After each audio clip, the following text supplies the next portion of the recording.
Pensemos en esto por un momento.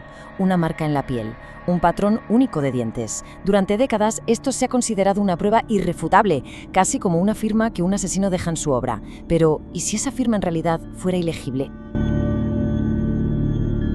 Esa es la gran pregunta. Una pregunta que, literalmente, puede decidir una vida. ¿Es una marca de mordida algo tan fiable como podría ser una huella dactilar?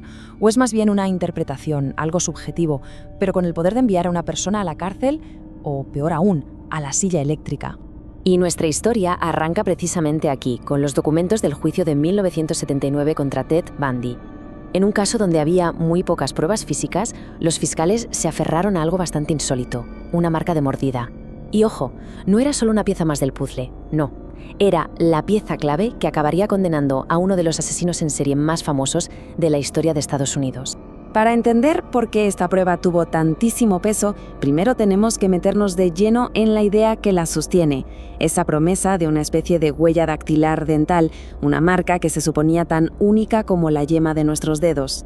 A ver, toda la ciencia forense se basa en un principio fundamental, muy simple. Todo contacto deja un rastro. Hablamos de fibras, de huellas, de fluidos y sí, en teoría también de los dientes.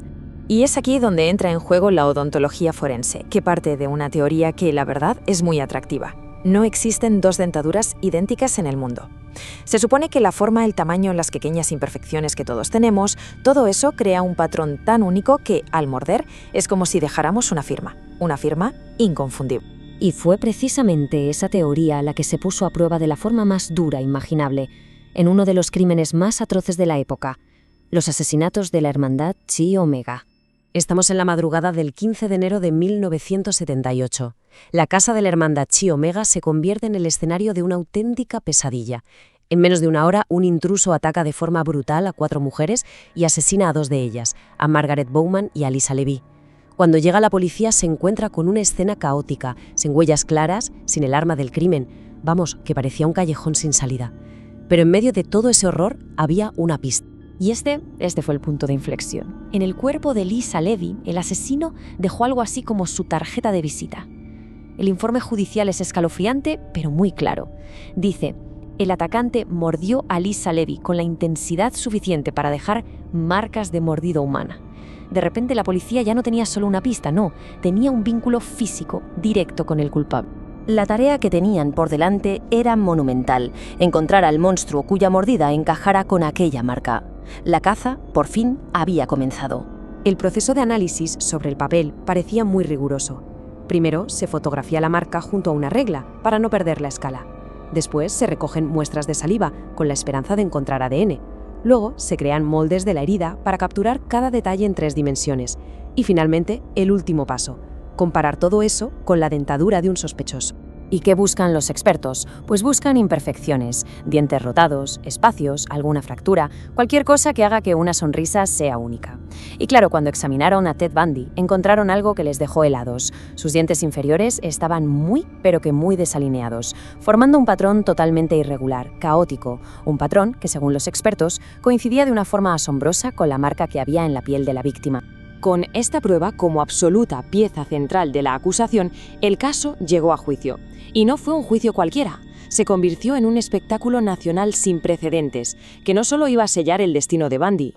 Fue una de las primeras veces en la historia de Estados Unidos que las cámaras de televisión entraron en una sala de tribunal para retransmitir un juicio por asesinato a todo el país. El proceso judicial se transformó en un drama en directo, y Ted Bundy, que era carismático y desafiante, se convirtió en su macabro protagonista. Y en ese escenario mediático, la confianza en la prueba de la mordida era total. La propia Corte Suprema de Florida lo dejó por escrito en su decisión. Decía que la técnica puede proporcionar una identificación de un alto grado de fiabilidad. Vamos, que no dejaba lugar a dudas. Con la fuerza de esta prueba, Bundy fue declarado culpable y condenado a muerte. Y caso cerrado, ¿no? La ciencia forense había triunfado, un monstruo estaba entre rejas. Pero, ¿y si la ciencia no era tan infalible como parecía? La historia de las marcas de mordida estaba a punto de desvelar su cara más sombría.